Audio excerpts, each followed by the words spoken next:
जी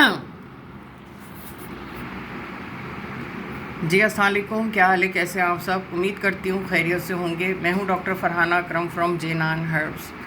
आज मैं आपको मंथली साइकिल का एक कैलेंडर शो कर रही हूँ, जिसमें मैं आपको ये बताऊँगी कि किस दिन आपको जो है एहतियात करना है, किन दिनों में आपको मीटिंग करनी है, किन दिनों में आपको वेट करना है और किस तरीके से आपको बेबी प्लानिंग करनी है। इसके अलावा आपके फॉलिकल का क्या साइज़ रहने वाला है और इसके अलावा आपका ओव्यूलेशन कब होगा, कौन सा पीरियड साइकिल ठीक है, कौन सा पीरियड साइकिल ठीक नहीं है। जिन बच्चियों को भी इशू है कि उनको पीरियड्स में से रिलेटेड कोई भी प्रॉब्लम फेस करना पड़ता है या मेडिसिन वो ले रही हैं और उनके एग मैच्योर नहीं हो रहे हैं, ये वीडियो उनके लिए है। ये वीडियो ज़रूर अपने उन दोस्तों को, बहनों को ज़रूर शेयर करें जो इनफर्टिलिटी के अलावा इर्रेगुलर साइकिल और हार्मोनल इम्बैलेंस की वजह से आज तक बेऔलाद है। सबसे पहले बात करेंगे कि हर बच्ची को ये पता होना चाहिए कि उनको उसके पास जो है वो एक पीरियड्स का कैलेंडर होना चाहिए, जिसमें वो अपना डे 1 से जो है वो काउंट करके अपने पीरियड्स को मुकम्मल करे। और क्यों पीरियड्स हमारे मुकम्मल नहीं होते हैं, हम कौन सी ऐसी गलती करते हैं जिसकी वजह से जो है हम अपने जो है इनफर्टिलिटी के अलावा हार्मोनल इम्बैलेंस का भी शिकार होते हैं। आज मैं जो बातें आप लोगों से कह रही हूँ, इन बातों के ऊपर आपने कमेंट ज़रूर करना है, क्योंकि मैंने आप लोगों से ये कहा था कि मैं आपको एक रेमेडी बताने वाली हूँ जो हमारे जिनान सप्लीमेंट और जिनान इनफर्टिलिटी ट्रीटमेंट के साथ जो है वो हम अपने पेशेंट को देते हैं। लेकिन दिल पे हाथ रखकर ही मैंने कहा था कि मैं ये आप लोगों से शेयर करने वाली हूँ, जो आप लोगों को जो है मेरे पेज पर मिलेगा। आप ये ज़रूर करें। अब जिन बच्चियों को कोई भी इशू होगा तो वो इस कैलेंडर से जो है वो अपने आप को देखकर रेमेडी को अपने पास सेव करे और ज़रूर करे। और साथ साथ जो है वो अगर आप चाहें तो अपनी रिपोर्टें भी मुझे मेरे नंबर पर शेयर कर सकती हैं। मेरा नंबर है 032082272130। इस पे आप फ्री ऑफ कॉस्ट जो है वो अपनी रिपोर्ट मुझे भेजें। जो मुझसे हो सकेगा मैं आपकी मदद ज़रूर करूँगी। और आज मैं आपको बताती हूँ कहाँ आप लोग गलती करते हैं, कहाँ आपके अंडे मैच्योर नहीं होते हैं और कब आपको जो है मीटिंग करनी चाहिए और कब मीटिंग नहीं करनी चाहिए, क्या एहतियाती तदाबीर हैं और कब तक आपको जो है वेट करना पड़ेगा जब आपका नया पीरियड साइकिल आए। सबसे पहली बात तो ये है कि ये एक कैलेंडर है जो 1 दिन से लेकर 31 दिन तक का है, क्योंकि महीना जो है कभी 30 का होता है, कभी 31 का होता है। आज हम बात करेंगे डे 1 से। डे 1 जो है ये हमारा फॉलिकल फेस है, जो हर बच्ची का होता है। नेचुरली तरीके से बच्चियां जो है माँ बनती हैं, जब वो अपनी अम्मा के घर से आती हैं तो बिल्कुल ठीक होती हैं, ना ही उन्हें पीरियड से रिलेटेड कोई इशू होता है, ना ही उनको कोई हार्मोनल इश्यूज़ होते हैं। लेकिन मियाँ के घर आने के बाद ही बच्चियों को बहुत ज़्यादा कॉम्प्लिकेशन का सामना करना पड़ता है, जिसकी वजह से पीरियड्स भी इर्रेगुलर हो जाते हैं। आज हम बात करेंगे कि जिस दिन मुझे पीरियड्स आया उसके बाद मैंने मीटिंग की और उसके बाद मुझे एहतियात करना है और फिर उसके बाद क्या चीज़ है, मैं सब आपको एक एक करके बता रही हूँ।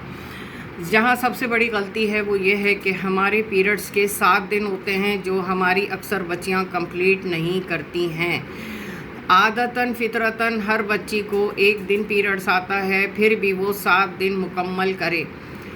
2 दिन पीरियड्स आए, 3 दिन पीरियड्स आए, 4 दिन पीरियड्स आए, तब भी उसे अपने हस्बैंड के पास नहीं जाना है। अपने पीरियड्स के 7 दिन मुकम्मल करेगी, क्योंकि उसके हार्मोन्स FSH और LH की मदद से इनकी ओवरी अंडा बनाने का प्रोसेस कर रही है ओवरी के अंदर। ठीक है। इसके अलावा जो है आप लोग मिलते हैं अपने हस्बैंड से 5वें दिन, 6ठे दिन, ये समझती हैं कि अब पीरियड्स नहीं आ रहा है, अब हैज़ नहीं आ रहा है, अब मीटिंग कर लेना चाहिए। और अक्सर मैंने ये भी सुना है बड़ों से, डॉक्टर से, दोस्तों से कि 5वें 6ठे दिन अगर पीरियड्स नहीं आए तो मीटिंग कर लेनी चाहिए और बच्चा हो जाएगा। आप बताइए क्या आपको बच्चा हुआ है? नहीं, क्योंकि आपने अपने डेज़ मुकम्मल नहीं किए, आपने अपने हार्मोन्स को कंप्लीट नहीं किया। जो फंक्शन ओवरी दिमाग के साथ कर रही थी FSH और LH की मदद से, वो कंप्लीट नहीं हुआ, जिसकी वजह से आपने जो है 5वें दिन या 6ठे दिन मियाँ से मीटिंग कर ली। फिर इसके बाद आता है कब मीटिंग करनी चाहिए। आप लोगों को जो मीटिंग करने का टाइम हमने दिया है वो अपनी कोर्स के साथ जो हम चाहते हैं कि आप इन दिनों में मियाँ के करीब जाएं और इससे 100% आपको बच्चा होता है। तो वो डेज़ हैं हर 48 घंटे के बाद। जब आप अपने पीरियड्स का 7 दिन मुकम्मल करती हैं तो 8वें को आप मियाँ से मीटिंग कर सकती हैं। फिर 9वें को आपने गैप देना है, ठीक है। फिर आप 10 को मिलें, 11 को गैप दें, 12 को मिलें, 13 को गैप दें, 14 को मिलें और 15 को गैप दें और 16 को आप मीटिंग करें। 16 के बाद आप मीटिंग नहीं करें, मियाँ के करीब बिल्कुल नहीं जाएं, क्योंकि आपने अक्सर बच्चियों को सुना होगा कि इन्हें एटोपिक प्रेगनेंसी हो गई है।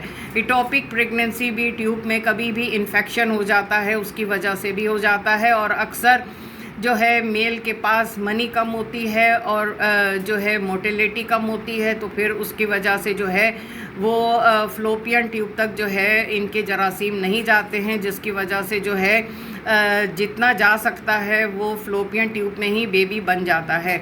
अक्सर जो है फ्लोपियन ट्यूब में आपने सुना होगा कि टॉपिक प्रेगनेंसी हो गई, जिसकी वजह से ट्यूब को डॉक्टर को काटना पड़ा। तो एहतियात करें, 17वें 18वें और 19वें दिन मियाँ के करीब बिल्कुल नहीं जाएं, बिल्कुल नहीं जाएं।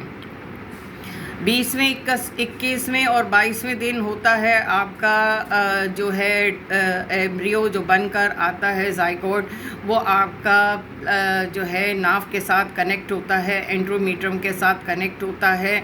आपका बेबी जो है वो नाव के साथ जुड़ जाता है, जिसके साथ ही हम आपको कहते हैं एहतियात करें। 20वें 21वें और 22वें दिन आपको नाव के नीचे दर्द आएगा, चला जाएगा, दर्द आएगा, चला जाएगा, दर्द आएगा, चला जाएगा, तो और गंदा पानी भी आएगा इसके साथ साथ, ठीक है। बाल जैसा पतला पतला सा रेशा भी आएगा। तो आप परेशान नहीं हो, आप फॉलिक एसिड का इस्तेमाल फौरी तौर पर शुरू कर दें। एहतियाती तदाबीर में हस्बैंड के पास भी नहीं जाएं। 23, 24, 25, 26, 27, 28, 29, 30, 31 ये वो टाइम है जब आपको वेट करना है। जब आपको नाव के नीचे दर्द आके जा रहा है तो आप वेट करो। वेट करने के बाद ही आप जो है अपना बीटा एसीजी 3 दिन 2 दिन के बाद चेक करोगी तो अल्हम्दुलिल्लाह पॉजिटिव आएगा। ये सिर्फ उन बच्चियों के लिए है जिनका साइकिल जो है 26, 27, 28 दिन का है। ओव्यूलेशन टाइम 12वां, 13वां, 14वां दिन है। फॉलिकल का साइज़ है 20, 21, 22। यही बच्चियां ठीक हैं, बाकी बच्चियां सभी बीमार हैं। जिनको पीरियड्स 20 से लेके 25 दिन में आता है बीमार है, एंड्रोमीट्रियम लाइनिंग थिक है। 29 से लेके 35 तक का पीरियड साइकिल है, तो फिर ओवरी में पानी की थैली है। बिल्कुल एंड टाइम पे मियाँ के पास जाने को दिल चाहता है। जिनका पीरियड साइकिल 20-25 दिन है, इनको मियाँ के पास जाने को दिल नहीं चाहता, इनका ओव्यूलेशन भी नहीं होता। जिन बच्चियों को 35 से लेके 45 दिन तक का पीरियड साइकिल है और पीरियड्स नहीं आया, तो इन्हें लगता है कि जैसे मैंने कंसीव कर लिया है, और जब चेक करती हैं तो कंसीव नहीं होता है। इनकी ओवरी में फॉलिकुलर सिस्ट होता है और 60 दिन के बाद या 50 दिन के बाद पीरियड्स खुद ही आ जाते हैं। जिन बच्चियों को लगता है कि 1-1, 2-2, 3-3 महीने गुजर जाते हैं, हमें पीरियड्स नहीं आते हैं, हम टैबलेट खाती हैं तो पीरियड्स आते हैं, तो ये सब बच्चियाँ बीमार हैं। सिर्फ यही बच्ची ठीक है जिसका ओव्यूलेशन 26 जिसका पीरियड साइकिल 26, 27, 28 दिन का है, ओव्यूलेशन है 12, 13, 14 और फॉलिकल का साइज़ है 20, 21 और 22। यही बच्ची जो है इसका यूट्रस बिल्कुल इस तरीके से क्लीन है, बिल्कुल साफ़ है। बिल्कुल आप देखें कि इसके अंदर बच्चा फौरी तौर पर ठहर सकता है। अदरवाइज़ यूट्रस अगर आपका क्लीन नहीं है, यूट्रस के अंदर इन्फेक्शन है, यूट्रस के अंदर फैटी टिश्यूज़ हैं, तो फिर आपको बच्चा कनेक्ट नहीं होगा और आपको जल्दी वक्त से पहले पीरियड्स आएगा। जिस बच्ची का पीरियड्स के पैड के ऊपर ब्राउन कलर का दाग लगता है तो वो बच्ची बीमार है, येलो लगता है तो भी बीमार है, ब्लैक लगता है तो भी बीमार है, वाइट लगता है, पिंक लगता है तो भी वो बच्ची बीमार है। इसके अलावा ब्लैक लगता है, चॉकलेट जैसा लगता है, तब भी ये बच्ची बीमार है। सिर्फ रेड कलर ही ठीक है जो बग़ैर दर्द के हो और बग़ैर जो है पेन के आए और पता भी नहीं चले, और बच्ची बिल्कुल पीरियड्स को महसूस भी नहीं करे, बेशक एक ही दिन कपड़ा रखे लेकिन फिर भी अपने पीरियड्स के 7 दिन कंप्लीट करे, फिर हस्बैंड से मिले तो इंशाल्लाह ताला कंसीव कर लेगी। अदरवाइज़ आप लोग अपने पीरियड साइकिल को कंप्लीट नहीं करते हैं, इस वजह से आपको बच्चा नहीं ठहर रहा है। कमेंट ज़रूर करिएगा। मेरी ये वीडियो कैसी लगी आपको।